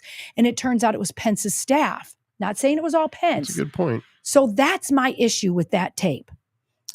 Yeah. On a side note from that standpoint, Sherry says, by the way, the logical move was to move Vance in and then Vivek to take his Senate seat. We've heard that earlier today as well. That makes sense. We don't know who leaked it, coming from the chat line as well at this point. It just said it was leaked video. Yeah. But it does show a respect that Donald Trump has for RFK Jr. For sure. And I like that. I like that Donald Trump has respect. I mean, call your life was almost taken and you're calling RFK Jr.? Yes. That has been affected by it with 2 family members that were dead due to assassinations. So I think that's great. That he called. And, and I hate to be such a skeptic that maybe he would be great, but I just don't trust leakers. I just don't. I don't. It could be catastrophic. And somebody, he has, and maybe it wouldn't be RFK. Someone who videotaped that leaked it. Well, RFK Jr. has just put this out on Twitter today. I just found it. He said, when President Trump called me, I was taping with an in-house videographer. I should have ordered the videographer to stop recording immediately. I am mortified that this was posted. I apologize to the president. Okay, so that answers the question somebody had on the chat line that maybe Trump was in agreement to the release of the tape. Obviously, he wasn't. And see, that's how, say if somebody came in so here. So the videographer did that. Right. And I like how he called him the president. Yeah. Yeah, he probably did. Somebody on Trump, either Trump himself or somebody called him and said, what the hell is that? Because that could have cost him what we were just talking about, literally. That, I'm going to put you to deal with, the disease control, But then now he's like, I can't trust you. You had somebody around you that leaked something. That wasn't good judgment. That was not good judgment. No, it wasn't. So, I mean, I wouldn't want a conversation I'm having with someone that leaked it, even if it was, I didn't do anything wrong. I can't trust you anymore because you surround yourself with people that are going to leak stuff. That's just, and we've seen that over and over and over in Trump's campaign, leakers. And I just have issues. As soon as I saw that, I'm like, wow. And yet, I don't know. The whole thing just sits in my stomach wrong. Well, but I'm glad you said I'm glad. Yeah, I was looking for it. And that's why I was looking down. I found the other information. But if you're Trump, do you call him again? Sure. I think I obviously Trump. Hey, are we recording this time? Sure, he'll call him because Trump doesn't hold grudges. Look at his VP. And the stenographer leaked it 100%. Yes. And maybe now he'll trust him. The videographer gave it to somebody. Yes. And maybe he'll trust him because all the other ones denied the leak. And he admitted it right up front where that happened. So maybe Trump will forgive somebody that goes, yep, that happened, but I won't let it happen again. Maybe he would be like that. Yeah. Yeah, because sometimes you can't control the people around you. You don't know that they're doing it. No, you can't. You can't. So, I mean, I get that too. And this is different than all the leaks before because nobody ever found out who did all the leaks until almost after the fact. And this right away, RFK Jr. admitted who did it. Well, let's hope lesson learned. Yeah. Hopefully so. At the end of the day, it's not that big of a deal, though. It really is isn't it? that. No. I mean, no. it was. I mean, it's the whole concept of you doing that or allowing it to happen. Correct. But still, at the end of the day, thank God nothing was talked about that was serious or put anybody in danger from that standpoint. No, it was all good stuff he talked about. It really was. I mean, and I think it says again what a great person Donald Trump is, to remember in this political climate way back when this happened to RFK Jr.'s family members, to one of the first thoughts was to call him. So I think that was great. New polling that came out this morning. This is ridiculous. They only have Trump with a 2% lead. Oh, stop it. The Morning Consult. Okay, the Morning Consult. of 11,328 registered voters. They were all Democrats, maybe? Yeah, this was, a separate Morning Consult poll conducted yesterday of 2,045 registered voters only had Trump with a 1% lead over Biden. Mm-hmm. Okay. So you talk about polls makes me want to just stop talking about this stuff and start talking about how we're going to fix illegals voting. You know what I mean? Like this is a distraction at the moment because we have a much more important thing to deal with, and that's illegals. I just thought it was really funny, which is why I wanted to bring that up. And I'm not saying it like we should change the direction of the show. I'm just saying like that in general, like this all seems like a huge distraction from the poll. And it probably is. It probably is. And somebody said on the chat line, I think it was Paul, forgive me if that's not the right person, was the problem or the kryptonite, so to speak, that Donald Trump has is he's not, because I do think he's a good person. And I do think he just really wants to forgive people and think the best of people. He does make bad choices. All the people that he endorses don't always win. He's had many people in his last trust for people. That's right. And so really, but that has caused him some very catastrophic problems. So hopefully now he has a more cleared vision on who's good and who's not. And that's hard. I mean, I know I was an employer for 26 years and I didn't always hire the right people either. I mean, we all do that. Before we got out of here today, there was a bad national anthem last night. How does this happen? Home Run Derby? Yes. And the reason why I haven't seen this. You got to see this then. Okay. Most of us were not seeing this at all because we were watching the RNC. Well, our friend Kelly, she posted something. This is not of Kelly. Kelly Mano? Yes. She posted something on her social media with her face with this lady singing in the background. And I had to go look, was she really that bad? I want you guys to see if you think that she's as bad as I do and Kelly does. Here he goes. With broad stripes and bright stars through the perilous fight, o'er the ramparts we watched were so gallantly streaming, and the rockets' red glare, the bombs bursting in air, gave proof of the night that our flag was still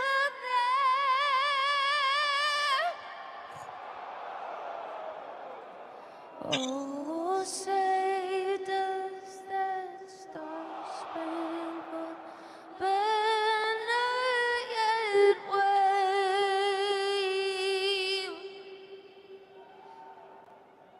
o'er the land of the free and the home of the Good job. If that was my Great. daughter, Good I would job. tell her the truth beforehand. Oh, Girl, and I God. have told one of my daughters who thinks she's the best singer in the world. And I said to her, honey, please don't try out for choir. And she was like, that is so mean, Mom. I'm like, but your mama has to be the one to be honest with you. Yeah, that was Somebody's bad. mama was not honest with her. Chatline says, is she drunk? She looks out of it. What in the Yeah. world was that? Paul says he's embarrassed for this all coming. Somebody said DEI, I don't know. EIEIO, Call of the Wild. Jill goes, oh my God, this has to be A prank. That, I mean, okay. Ingrid Andress. She's a country music star, or country music singer. I don't know if I can call her a star. Mm-hmm. Country music singer, 32-year-old, born in Michigan, grew up in Colorado. Her dad was a strength coach for several Major League Baseball teams. So people know her. Allegedly, she appeared and did all right. She first entered the music scene. She appeared on the second season of NBC's The Sing Off. I don't even remember that show. I don't remember that She show. performed with a cappella group Pitch Slapped and then returned the following season to compete as part of Delilah. Mm-hmm. She signed with Warner Music, Nashville, Atlanta Records in 2018 and released her first album, Ladylike, on March 27th of 2020. Well, did you see the ball player that his face actually went like, what the heck was that? They were trying not to laugh. Some of their faces were priceless, just priceless. Hits More Than Mine and Wishful Drinking with Sam Hunt, but she did it with Sam Hunt, who was the big name. Right, right. They peaked at 30 on the Billboard and 47 on the Billboard. Yeah. And that's only because of Sam Hunt. Sorry. That's right. Well, and it was great. I got ready to go to bed after watching all the RNC stuff. And I see this on Kelly's social media. And I'm like, I'm going to have to go see. Was it that bad? Oh, Kelly was spot on. It was that bad. It's like, what in the world? You have to think it's a joke. Roseanne Barr even looked like she did a better job than this. I was just getting ready to say, Roseanne Barr was better. Right. And she was almost purposely trying to be like funny about it. And this girl was being serious. Yeah, she was being serious. No. Somebody said that Sam Hunt's now a Satanist. I've heard that too. He had a lot. I mean, I know he had some personal issues with his ex-wife. And then I don't know. I don't know. I think Satan left Sam Hunt and went into her voice. That's what I think. That was screeching, Satan nasty. Yeah. And we haven't heard anything from her yet. Like any apologies, or do you apologize for no auto-tune? Maybe. Yeah. And that's what Paul is saying is they probably use auto-tune on her regular songs. And that's why it probably we doesn't can sound sing with that bad. auto-tune. That's what I'm saying. But you know how many pop singers now sing with auto-tune? So she's probably auto-tuned. That's just sad. And so, I mean, it is ridiculous how many people that when you hear them live, they're like, oh my gosh, that's not even the same person. That's not good. Like even Katy Perry. One time I took my daughter to see Katy Perry, and I'm not a big fan of hers, but we went. She was obviously auto-tuned, and the auto-tune went out, and she sounded the same way as that girl. Wow. Yeah. So Interesting. I don't know. Yeah, there was another country star recently singing on stage somewhere, not wearing underwear, with her business hanging out for everyone to see. Oh. Okay, great. There you go. Greg said his cat ran out of the room. I'm sure if I was home, my cat would have ran Paul out said of the room. Katy Perry's a horrible singer. I didn't know. Yeah, that. I don't think she's really great, but you can tell she's auto-tuned. And then when you go to see her in person, I said to my daughter, don't ever ask me to take you to any of these concerts again. I'm a terrible singer. Where can I get an auto-tune? Yeah, I'm a terrible singer too. Katy Perry's auto-tuned, but she's auto-tuned correctly. She has a good producer who actually uses auto-tune the way it's supposed to be. Well, this gal didn't have one, or Right. she didn't have a good producer. Joe, do you know auto-tune? Can you make Lizzie and I sound good in here as well? I can look into Do you know auto-tune? Yes, and then I'll start singing. And then I'll start singing the national anthem for you guys every day. Oh my God, that's bad. Yeah. That was worth it. I figured we had to play it towards the end of the we show. did. We needed a little chuckle after the heaviness of all of this political stuff. Although that was kind of heavy too, because if that was my daughter, I would be really embarrassed. No, that's pretty bad. Joe, did we hit most of everything as we check back? The only thing we have left is fight, fight, fight. Yeah, and we've kind of showed that, haven't we? No pictures, none of that stuff either. Is that a video fight, fight, fight? Yes. Then we can go out to that. Let's go out to that. Let's check it out. Whatever this, I can't remember what it is. I can't remember what it is either. It'll be a surprise. Whenever Joe gets to that, that's fine. Sorry, we just kind of threw him there. Go ahead, We go did. this. It's like, hurry up. Let's play the surprise. Here's the surprise.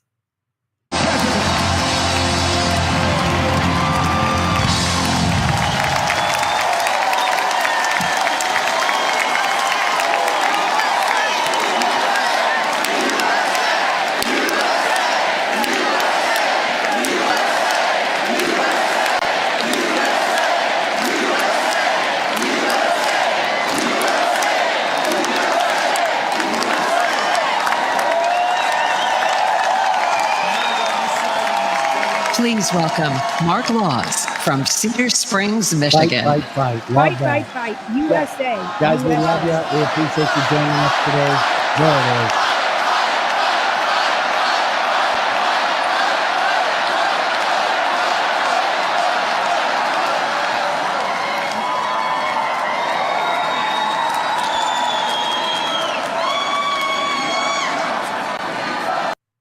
Guys, thank you for joining us for Cancel This Show. CancelTheShow.com. Vic Faust, Lizzie Sparks, Projo in the house. You can donate on our website. You can donate on our phone. We're grateful for any of that. Of course, if you have advertising opportunities that you want to talk about, let us know. Lizzie at CancelTheShow.com. Vic at CancelTheShow.com. Everybody have an awesome day. We'll catch up with you for CancelTheShow.com tomorrow at 8 a.m.